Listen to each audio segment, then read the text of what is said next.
All right, so just like that, we are live. I'm excited to be chatting with Dan Martell today, the creator of SaaS Academy and partner at High Speed Ventures. We were talking a little bit of pre-show, but I had met you briefly at a Summit at Sea event, and I think at the time you were running or had maybe just sold Clarity FM, which was a great product. Actually, a product I use. I both call people and get calls on. Now part of startups.com. I'd love to learn a little bit about your journey, Dan, wherever you feel it's most relevant to jump in. Well, yeah, Mike, I appreciate the opportunity. Yeah. I'll give the highlight reel, what I call Yeah. success theater, and then we'll dive into kind of like the real, the meat and potatoes. Success theater. So yeah, it is. It's true. You It see is. people like, tell me about yourself. It's like I'm a Canadian, so it's weird to brag, but today I run the largest coaching group in the world. I have over 1,000 clients in my coaching program, SaaS Academy and Boardroom and Growth Accelerator. So there's that part of my world. I've got High Speed Ventures, which is my own kind of like holdings company for acquiring SaaS companies that I buy and operate and scale. So I have a team there. And then I've got this part of my life that's called the creators, which is working with at-risk youth. So my whole philosophy is I help rich people get richer, and then I take some of that capital and I help teenagers build their confidence through building businesses. So that's who I am today. The journey's been long. I've been building software companies now for 24 years. Long story short, I learned to code in rehab at 17 years old. I grew up in a really tough childhood, diagnosed with ADHD when I was 11. My mom was an alcoholic, got put into foster care when I was 12, pretty much grew up in the system, addicted to drugs as a teenager, and then almost took my life from a high speed chase, resulting in me pulling a handgun and hoping the police would do their job and take my life. So it's been kind of crazy. I did 11 months of therapy, working on myself at 17, and got sober. And it was at the end of that program that I found this like yellow book on Java programming that became my new addiction. And then entrepreneurship. I'd always been entrepreneurial. My dad always joked that if I could just find something I was passionate about that wasn't illegal, he thought I'd do pretty good with my life. So that's the connection for the at-risk youth stuff I do, which has been a big part. So, but yeah, I'm just super grateful for being alive. Yeah. I believe that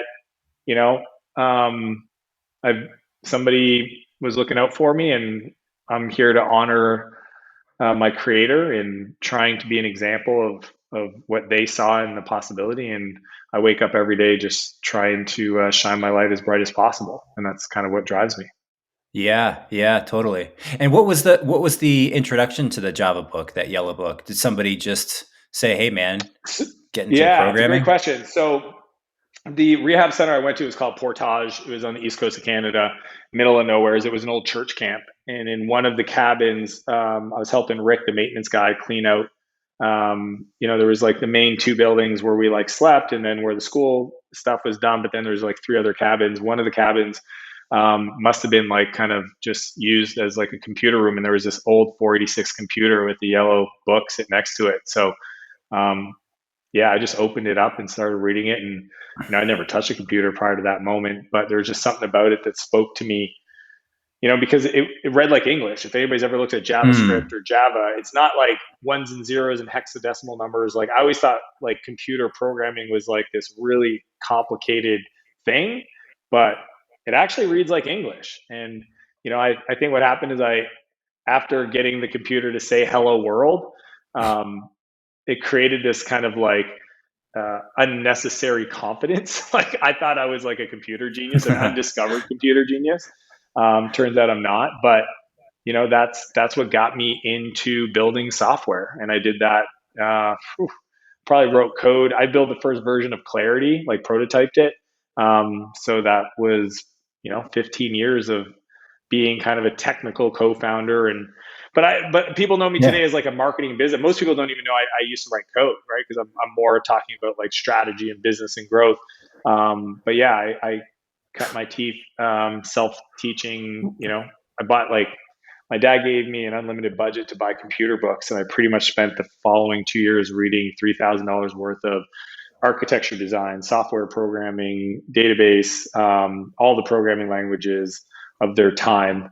Most people have never heard of Cold Fusion. I thought it was one of the most beautiful programming language of the internet. So yeah, that's and what's funny is that a lot of the way I look at scaling companies today is through the lens of software architecture and object-oriented design, which most people don't know. But I can literally correlate everything I do in my businesses to philosophy of software architecture.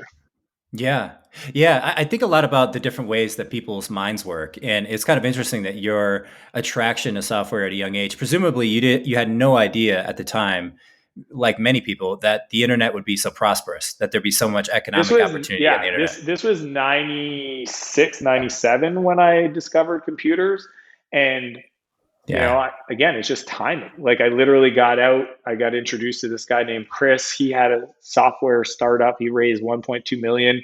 He needed a programmer. The way he found me was brilliant. Is he put his business card inside of a Perl programming book, and it said, "If you're reading this, call me." So I That bought is the smart. book. I mean, think about that. That's just brilliant, right? So bought the book, called Chris. Hey, I bought this book, saw your business card, and he's like, "Can we do lunch?"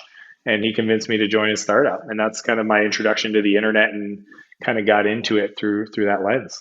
So he went to the library or the bookstore and just stuck his card in a bunch of those books. It was in a bookstore. Yeah, it was That's in super certain smart. programming languages that he was. I think one of ActionScript, Perl, a few others. He put his business cards. You probably wouldn't be able to get away with it today, but Yeah. uh, I just love the hustle in it.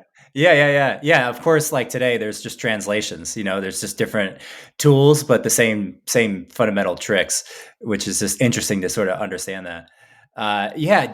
So I think I've long held the belief that people have different predispositions of their mind. Like they are either really good at understanding the way that computers are structured and then manipulating those through code, and they tend to follow that career path, becoming better and better and better and more senior as they go. And sometimes they will outpace the actual coding and they'll become engineering managers and VPs and CTOs. And that seems like a clear trajectory. People who switch, like yourself, where you've dove deep into computer science and then switch now into very much marketing and thinking about the science of people and products. Was there a friction? I mean, did you personally experience like I sometimes I feel fatigued. I went to school for mechanical engineering, learned computer science young, but never loved it. Like I never felt when I was programming like I was in the flow. I always felt like I was kind of moving through quicksand a little bit, but more so when I think about business and the way the world is structured and high level things, I feel like I can just move quicker intellectually. And I don't know if you've experienced um, like a more prolific path, whether you're coding or working with people, or do you somehow merge the two in your mind, thinking about like people are just, you know, yeah, I'm curious what you react to that. Yeah, I mean, I think what's happened is I've just connected the philosophy of software that I fell in love with. Like, there's this concept called DRY, which is do not repeat yourself, right? So, I would love if I could tell somebody, here's our philosophy around things, or here's our vision for the business, and that would be like locked in stone forever, and I never need to repeat myself. Unfortunately, that's just not the case, right? Like people are completely different than software. But what is analogous is the idea of creating frameworks and curriculum and methodologies that can then be transferred to people. So I think what's happened is over the years, I've kind of taken the parts of software that I love and architecture design, and then asked myself, well, how does this translate into an organizational development model, right? Like, how does marketing map to this? How does sales map to this? How does culture map to this, the people side of the business? And I've been able to kind of like find my flow in this new creative outlet. So the canvas Mm. is different, but the brush is probably the same in regards to the way I look at it and kind of create. But I'm not writing code anymore. But man, I used to like, lose myself in writing software, Yeah. and now I lose myself in creating, for my coaching clients. I always, one of the things that I get to do today that I love with 1,000 clients is, and it's cool because it serves High Speed Ventures. So High Speed Ventures is essentially my like people think I never planned this. I just started coaching after I sold my last company because I created a YouTube channel. So I started a YouTube channel. One of my beliefs in life is you teach everything you know. And I put it out on YouTube. And after 100 videos, my inbox was filled every day with people that wanted to work with me. And I just didn't have a way for them to work. So it started with that. And then I realized, well, if I want to do that, I got to get good at it. So then I hired a coach because, I've always had business coaches. And, now working with a coach to teach me how to coach, which sounds super meta, but understanding how to communicate, the theory behind adult learning theory and like model design and curriculum design and all these things just was this like, and video, like how do you communicate on video? How do you tell story, right? These are all things that I wasn't great at. And, I still think I'm only okay at, but I decided to go down on the mastery level of that, knowing because the bigger vision I always had was, how do I run a company of 50, 75, 100,000 people, right? Like that was always in my reality and my spirit is like, I need to become the person who can deal with that level of challenges and communication and people. So it's interesting for me to kind of take a detour from company building to then coaching, not realizing as a coach, I'm now going to be indirectly responsible for, geez, if I look at the amount of team members my clients have, like I only coach 3 private now, but at one point, let's say that I had about 50 that I was involved in. Their team sizes was about that, right? Like these are big companies, a couple hundred, 300 employees each. So, and now I'm doing it at high speed where we buy these companies and we operate them. And, and we're that company's been taking a lot of my time because we're hiring a head of acquisition and a head of talent. And, but yeah, man, that's been the through line between all of it was just like, how do I become the person who can deal with a higher level of organizational challenge? Yeah. And the high speed came after. So presumably you sat there and you said, I want to be a coach to impact people because you had the flow of people coming in from the YouTube channel after teaching on YouTube. Did you intuitively feel like you needed a coach because there was more to it than you could bite off comfortably? I mean, when you were talking to founders at that point, you're teaching on YouTube, presumably you have a lot to say. I'm sure you would have been a decent coach there anyways. How did you know to hire somebody in the first place? I mean, you could have just Well, gone down that I road. think there's a difference between prior to that, I knew how I did it. Right, Mike? So like there's a difference between like you running a company and executing and sharing your perspective. That's like just, in EO, they call it like experience shares. Okay. So I could experience share, but that's not coaching. Coaching is understanding how to have you come to the realization and then ask the right questions in the right sequence and then communicate my philosophy around the outcome using my story as the glue, but the model as the portable framework that you can then take back to your team to get a result. That skill set, I knew it. I just knew enough that I didn't know how to do that. And my belief in this, I think the reason why I've had so much success is I've always seeked the best people in the thing that I'm doing. So it doesn't matter if I'm building a software company or a marketplace with clarity or whatever, like I reached out to the best in the world at that thing to try to reverse engineer what was the patterns of success. So when I started coaching, I just knew I didn't know anything about coaching. So I like made a list of the top 10 coaches in the world and, bugged them until they would take a phone call. And the ones that I could hire, I hired them and, tried to figure out what did they all have in common to kind of create something. Because I guess I just didn't want, there's a real responsibility as a coach that, you could be harmful when you think you're helping. Yeah. Right. Same as a therapist, right? Yeah, exactly. So there's a difference between me putting out content and letting people kind of consume and interpret. That's fine. But if you're going to invest in yourself and work with me, I felt like it was just a responsibility I had to improve my skill level. And I knew that doing that was going to make me better as an operator in the future. So even though I wasn't ready to start another company because I had young kids and I wanted to kind of focus on other things, like write some more books, do some more videos, etc. I wanted to kind of I was more, I think in life you start off as like security, then stability, then success, and then eventually significance, right? There's these 4 layers.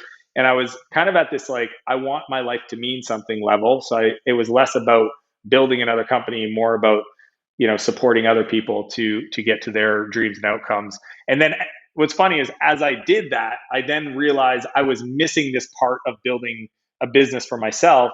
And as a coach, I always used to make fun of, overweight life coaches, right? Because like a little bit of disintegrity there, right? There's a lack of integrity. So that's where, I was like, I'll just buy some companies and then I'll build a whole company around and I'll run like 50 companies.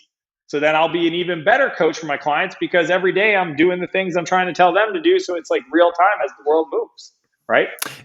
Interesting. So you didn't go out and buy 50 companies when you were a single coach. Did you grow the coaching business by hiring other people and explaining the philosophy and having them be the coaches? I imagine you Yeah, have. yeah, yes. So I have on the coaching on SaaS coach side of my life, that's what we call that entity. I've got, I think, 50 some people that work on that team. I'm the CEO, but I don't run the company. There's leaders in each department. And we have, I think, 15 coaches that support the groups. Um, yeah, I mean, it's kind of this thing. Like I get a lot of people in the coaching space that come to me because they've seen, what we've created and they want to know. But they think there's some magic. And I just keep telling them, like, I knew how to scale companies before I started coaching. So what you're seeing is the byproduct of me just implementing what I teach. And that's why I Mm, have a problem with an overweight mm. life coach. It's like, if you're teaching it and Yeah. you're not modeling it, then I think it's lacks integrity. So when I started coaching, and I'm teaching somebody how to create a demand engine, then I need a great demand engine. And like, if I'm going to teach you how to build out a sales team, I need a sales team. If I'm going to teach you how to build a customer success team, I need a world-class customer success team. So what's fun for me is on the SaaS coach side, I tell my team every day, like, you're not building for us to be successful. You're building to be successful, to be an example for our clients. And if you can't solve these problems, then how are we supposed to show up and explain to our clients when we can't do it ourselves? So I hope you aren't okay with being a hypocrite, because I'm not. So we need to dive in to fix these problems, right? So like Yeah. so that's why it's, we've grown that business for the last 5 years, doubled every year, compounded, right? And I don't, like, I see a day when we'll have 5 or 6,000 clients. Like that's Yeah. just the way it's going to be. Yeah, yeah. And the coaching, do you see the desire, the need, the reason that someone comes to you or comes to one of the coaches that works for you? Are they looking for tactical, operational, business insight and tips, advice, guidance, or are they more looking for interpersonal? It blends therapy sometimes because it's stressful. So you need somebody to talk to as a founder. There's no one to complain to. You can't complain to your wife, your husband, your investors, your coworkers. A lot of those people, they're biased, right? So you can't be directly truthful, which is the benefit of someone that has a singular relationship with you that's just receiving and just to help you. So I think of that role is therapy, but then I don't know how quite conceptually how to place coaching, because there's, say, an instructor, a professor, maybe in a typical institutional setting like a college, where they're here to teach you knowledge. They want to instruct you as to how to go about learning this technique. And coaching seems to be a kind of blend of those. I'm curious where you see people on that spectrum, or if it's just all So over. there's two parts to this. The first thing is, like in any business, you got to meet your market where they're at, right? So I call this the chocolate. So why do they initially come to me? Because they have a problem in their life. We've identified 5 key pain buttons. And when they have those pains, they somehow discover something I've put out there to the world. That's the chocolate. They want to solve the problem. But when they kind of come into my world and eventually become a client, that's when we start working on the broccoli, right? But if I lead with the broccoli, the market's going to be 1/100th of the size that I could create. So it's give them what they want and then deliver what they need. In regards to what they Mm. need, the way I've looked at it, because I just created programs for myself. Like if I go back as an 18-year-old software entrepreneur, what would I have wanted? Right? Because I've had coaches, I've gone to training seminars, like I've invested, probably $1 million in myself, in different things. And I would say, and then this is what we do. I'm very deliberate about this. They come because of the content. They want the frameworks, the growth strategies, the playbooks. I've created over 350 growth playbooks with templates, examples, worksheets, training, very tactical, right? And this Mm-hmm. is all around 4 core pillars: attract, convert, expand, scale. That's the ACEs model. Each pillar has 3 accelerators. And within that, there's dozens of playbooks to execute to get results. So that's the content side. Mm. They come for the content, but they win because of the coaching, right? And the coaching, if you think about it, is not the instruction on how to do. That's in the playbooks. The coaching is context, right? Because you can go watch all my YouTube videos and feel very informed, but still not take action. So Mm. the way we do it, because we're not therapists, and I train my coaches on this because I had to learn it myself and I coach my coaches, is our job is to ask the right question that gets the person to the direction that they should be going towards, but you can't tell them. As soon as you're prescriptive, it's kind of like a team, right? If you have something that Yeah. works for you, you tell them what to do and it doesn't work, they blame you because the strategy didn't work. If you ask questions to get them clear on the next action and they make a commitment to that and it doesn't work, it's not your fault, it's their fault. So what our coaches do is they coach context and extract sequencing and prioritization and mindset, right? So for example, one of the questions my coaches asked often is, somebody bought your business tomorrow, Mike, what are the first 3 things they would change? Certainly what I Right? I do don't need when I to know wake the up. answer to Yeah. that. Yeah, Yeah. exactly. But that answer will uncover opportunity that is there, but you're not willing to look at. So you need somebody to ask Mm. yourself that question to get clarity, to understand your context, to then prescribe the frameworks, pattern match against that, and hold you accountable to executing. And Yeah. that's the second part, which is coaching. So they come for the content, they win because of the coaching, and then they stay because of the community, right? So the reason Mm. why my program is different than people hiring a coach one-on-one, which I've done, is I've worked with incredible coaches that I know have other amazing clients, and I never get to meet them. They never organize a dinner for us to all meet each other. And like, there would have been so much value to me and their lives if we just had the opportunity to break bread and share stories and feel connected. But for whatever reason, that coach's business model didn't support that. So my Hmm. whole philosophy is, not only am I going to give you the world's most powerful frameworks to grow your business, not only am I going to give you the access to the best coaches in the world. And literally, like my product coach, for example, Marcos, came from Vista Private Equity. Like he was responsible for $1.5 billion worth of pricing and packaging and changes.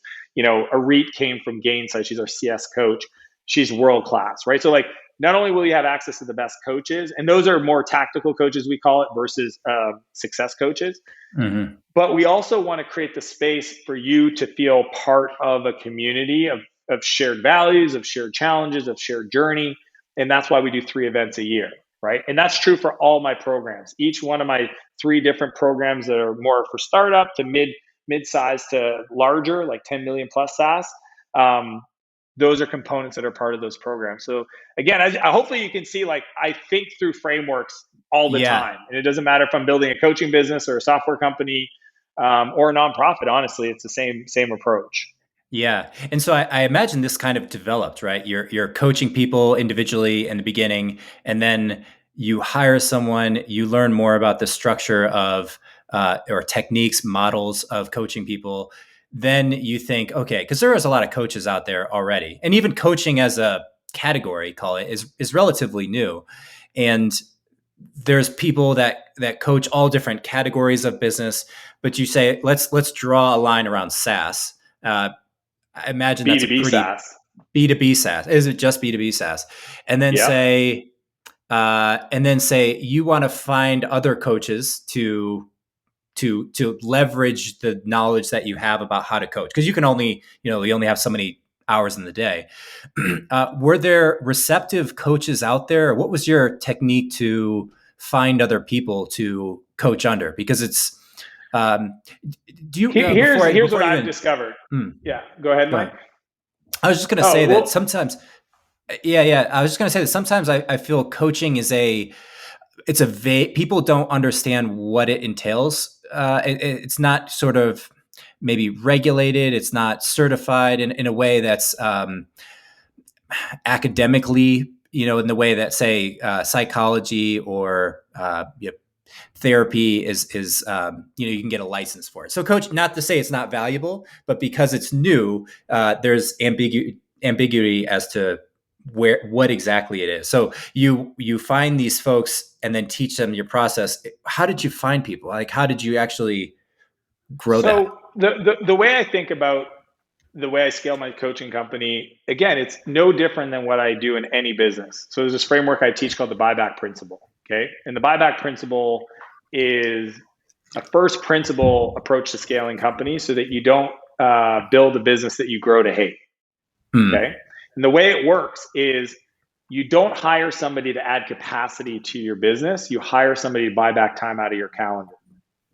So when you asked me, like, how did you scale the coaching company?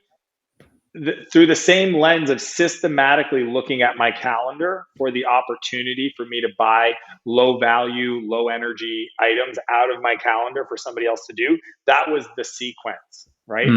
So it didn't start with the coaches. It started with the administrative functions, obviously. And then it moved into the marketing functions, then the sales functions, and then eventually the coaching component, and then eventually the leadership component. I call this the replacement ladder, right?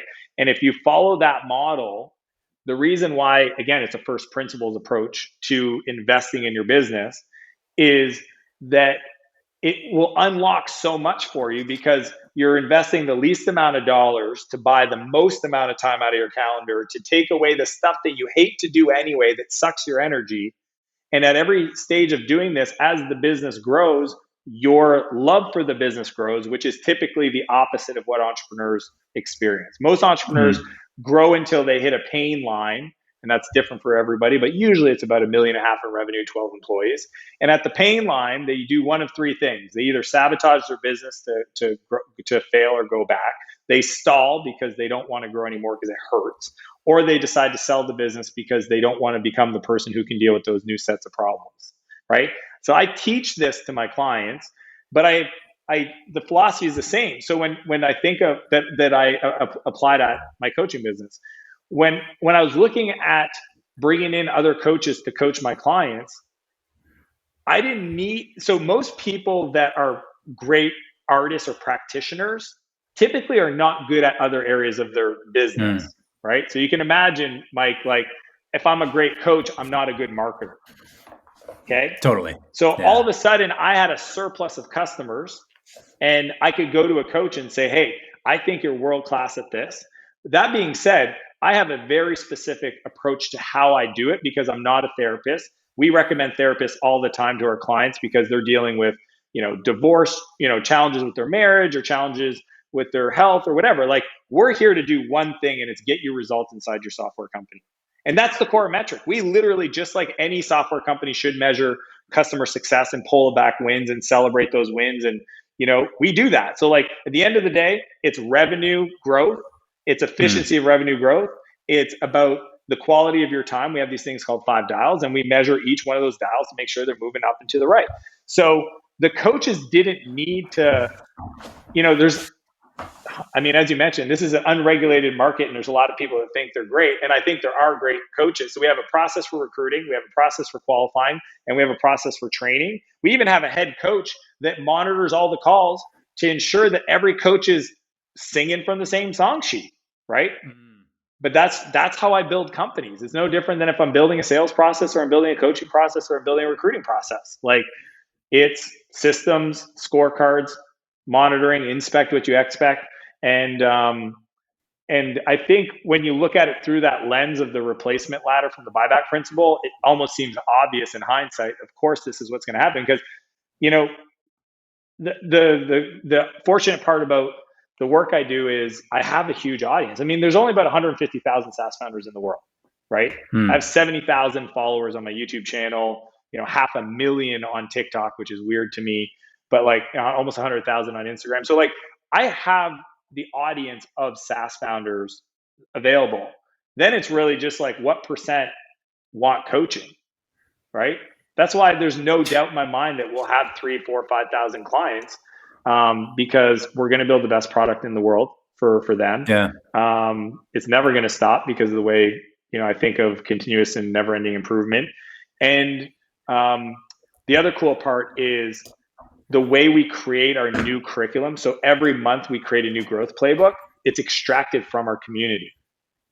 So think of it that way. There's this built-in feedback loop of growth playbooks. So, for example, last month we designed a growth playbook around sales enablement for value-added resellers, for VARs, for partners, right? How do you create an agreement and a structure to enable a sales process when they don't work for you, when it's through a partnership?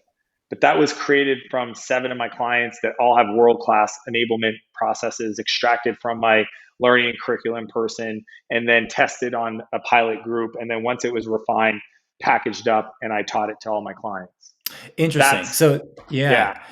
So the learning curriculum person, this person is basically in charge of the feedback from the most successful SaaS companies you're working with to say, if you didn't have that person, for instance, value would be flowing one way. It's not flowing back to the organization, which in order to deliver value, you have to create it. And So you're it's flowing creating a few it by, ways. Yeah. Get it. So our coaches identify clients that are winning in certain areas, and they log that in the CRM, right? Clients share their wins every month, so we identify ones that are winning in certain areas, so that's logged in the CRM. And every event we do, we always tap, I think it's 6 clients per event to share a 10-minute tactic, so that's logged, right? And the Facebook group, people are answering questions all the time. So like, for example, one of my clients, Reg at Stormboard, like anytime somebody talks about SOC 2 compliant, Reg is the dude answering all the questions. So if I wanted to create a SOC 2 compliance framework, I literally, my learning person will go in. And so what we do is every year, based on the ACEs model and the accelerators that I teach, we identify what are the gaps in the current world. So that's why it's fun for me, because I know my coaching clients will always have access to the most powerful frameworks that's working in the market right now. Yeah. Because as soon as it starts to work for anybody amongst my hundreds of clients, we grab it, package it up, teach it to everybody. And that's just kind of when people ask me who do you like to work with? Ambitious and generous. Those are my 2 words. If you're an ambitious and generous founder, I'm the right place for you. If you are not, do not come to my program. I will pour rocket fuel in your Volkswagen and it will explode.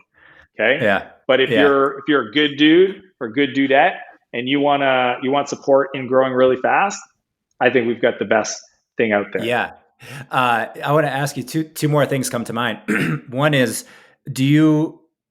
let's compare SaaS for a second. So SaaS is a very rigid set of tactics that work because of the nature of how the business model is structured, paying for software as a service. So I'm delivering software to people, they're paying me. Then there's distribution methods, there's sales tactics, there's product interfaces. There's many different, like you said, you model that out. You have a machine, so to speak. I don't know if you'd use that word, but there's a model there. Have you thought about, or are there other models for other domains? For instance, I'm more familiar with service-based marketplaces. So I think I've started 2 companies. I've raised 25 million, had 200 employees for service-based marketplaces. So I've thought a lot about them, the dynamics of how people find you, what makes you attractive versus a local independent agency and someone doing something.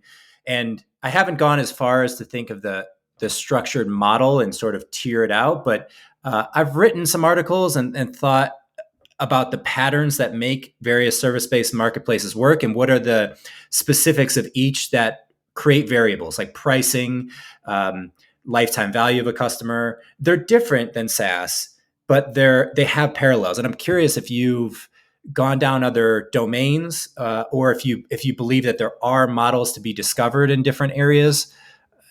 The way I think about it is 80% of business is just fundamental good best practices, right? When you say, well, you've chosen B2B SaaS, right? Well, that's just good business, right? Niches are in the rich, and riches are in the niches, right? Sure. So, and then there's that 20% that's specific to the model you're implementing, right? So an e-commerce model applied to a SaaS model wouldn't work because there's just dynamics about, product cost and go to markets and revenue engines that you can't model because they don't make sense, right? Right. But when you, for example, when you have, a model that's predicated on retaining a customer, if you don't have a department called customer success that is designed to activate and engage and retain a customer, then no matter how much marketing, there will always be this growth ceiling to your success because, there's a point where the percentage of customers you're losing outweighs the percentage that you're adding net new starts, and you just hit the ceiling. That's usually, for the most part, specific to SaaS, right? So that's that. Can 80% of what I teach be applied to every business owner? 100%. And that's why I have my Instagram. Like literally, my Instagram is personal development, motivation. It's for the 13-year-old kids that I coach in my nonprofit. Okay.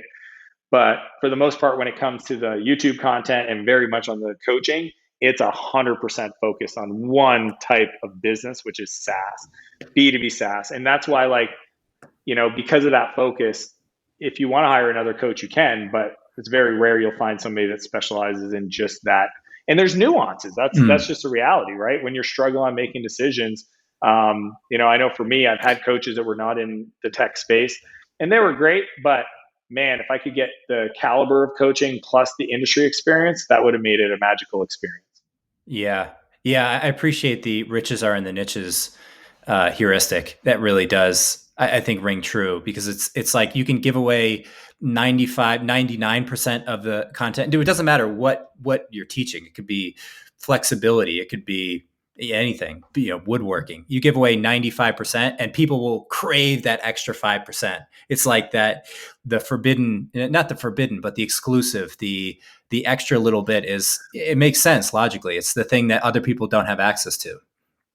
100%. My belief is that we give 100% away of everything that we teach and coach, and people will come to us for the context. So if you go on my YouTube, if you're like, man, I want to learn from Dan, go watch every one of my YouTube videos, and you will get access for the most part to 100% of the ideas that I have. Now, do you get the workbooks and the frameworks and the case studies and the mindset stuff? Nope. Do you get the community? No. Do you get the context coaching? No. Do you get the Facebook group? No. But if you just want knowledge, it's there. So I actually think it's not even 95%. Give away 100% of the how, and people will come for you for implementation support or context. Yeah, that makes a lot of sense.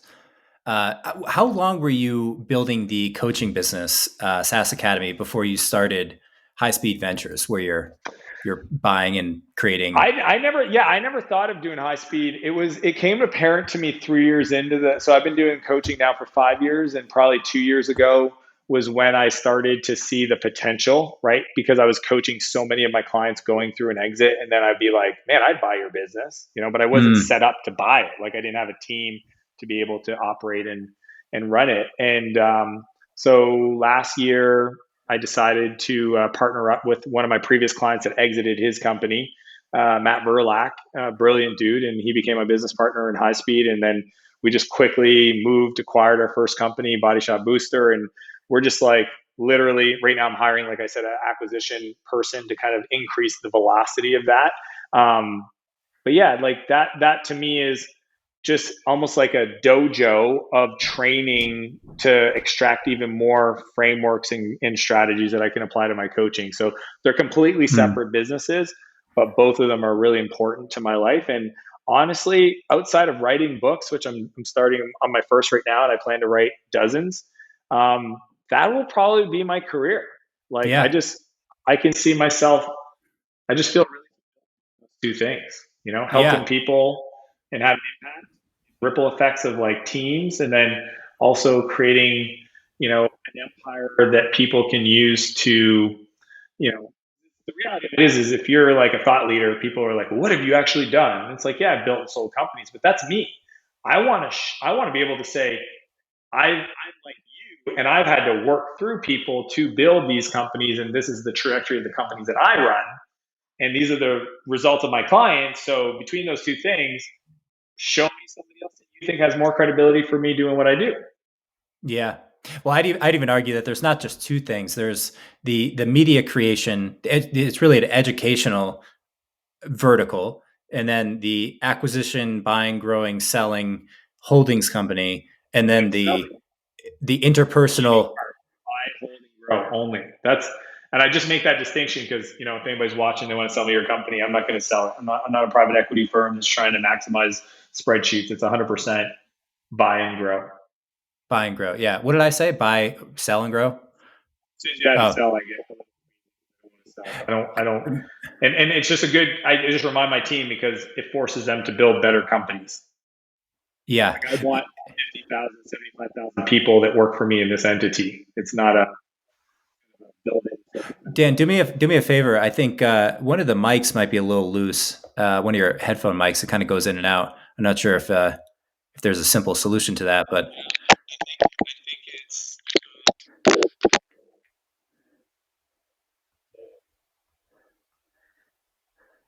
hang tight.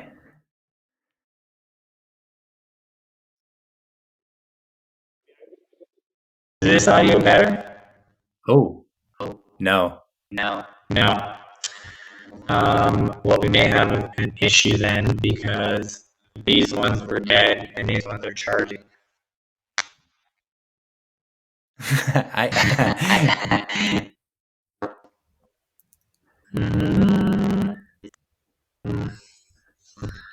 Let me see if I go to settings. I can't seem to change the input around here. How do you do that? Is it under settings? Can you go just computer monitor? No, I can't click the settings button. Can you go to computer mic? It's not the computer mic, it's the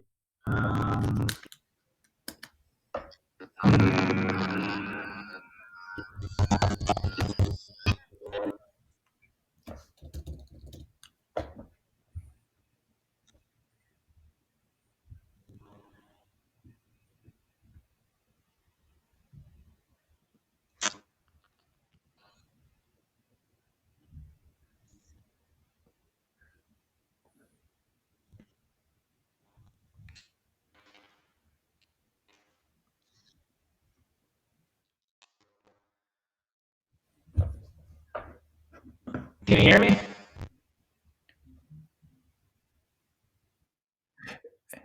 Try refreshing the screen, maybe. Yeah, that's fantastic. All right. Yeah. All right. We're back. So we're gonna move towards closing, but we were talking about the holdings company.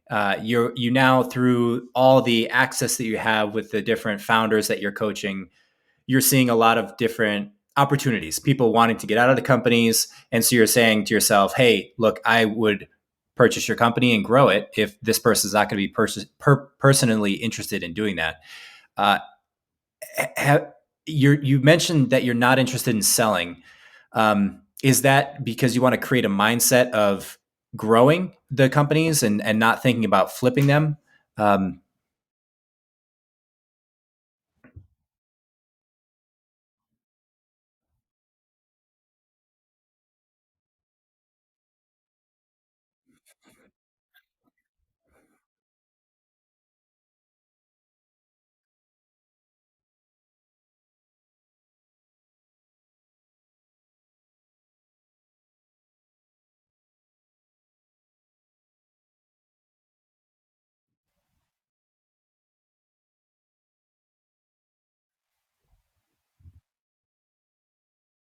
Mm,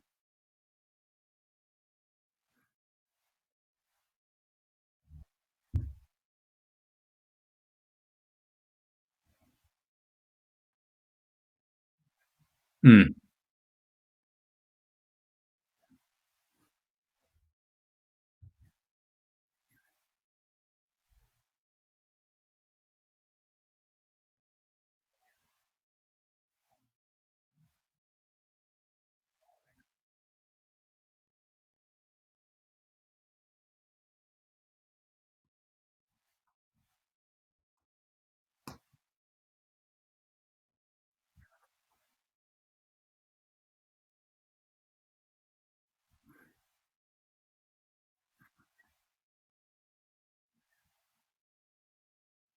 yeah.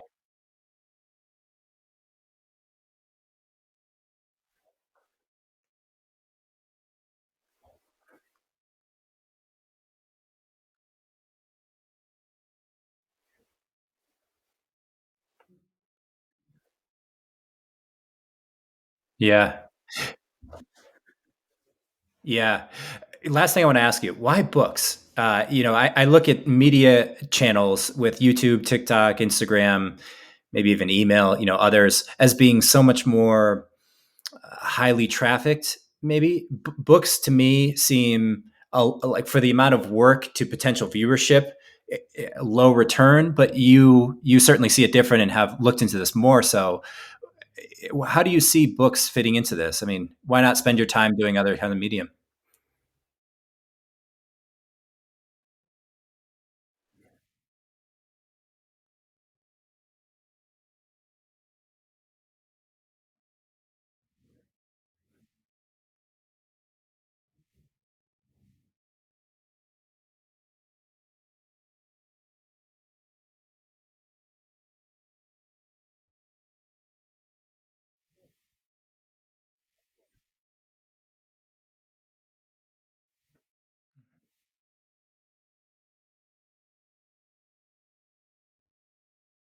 Hmm.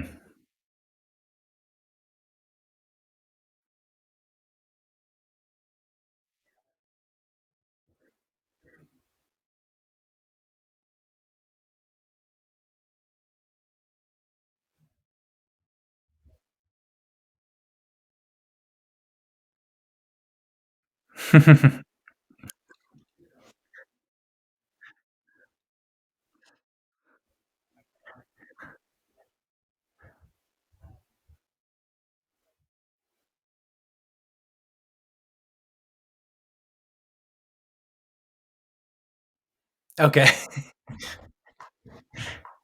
Hmm.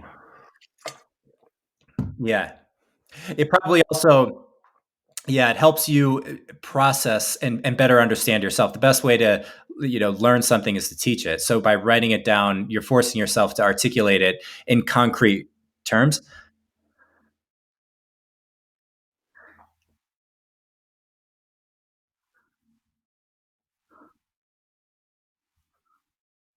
Mm.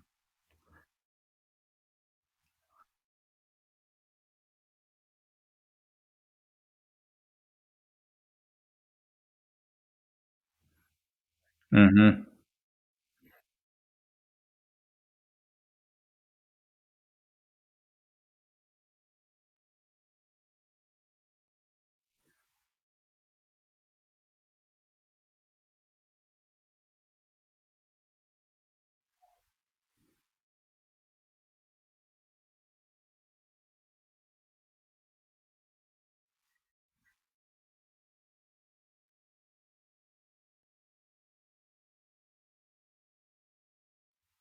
Agreed.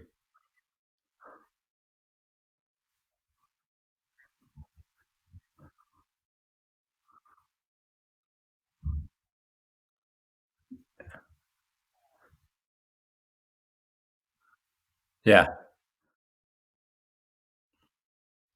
Yeah.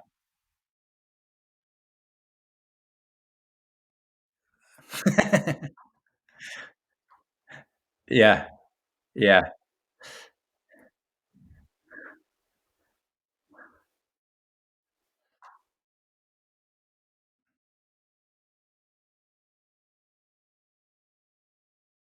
Yeah. Yeah.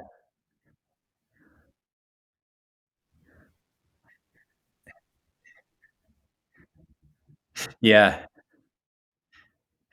Jordan Peterson convinced me to buy his book when he said on one of his interviews, he said, I've thought about every idea for decades. I've researched every paragraph for months. I've thought about the structure of every sentence and carefully went over every word in every sentence to make sure it was the most impactful way to communicate my idea. And I was like, oh my God, if a guy this knowledgeable has put this much effort into this, it's worth reading. And so I was like, well, that there you go. It's not someone just trying to fill 400 pages and become an author. It's somebody who's really trying to communicate an idea. So yeah, man, good for you. I can't wait to see what you release. I'm excited.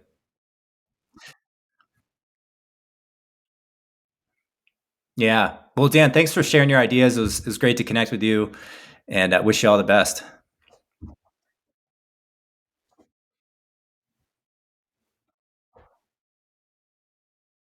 Hmm.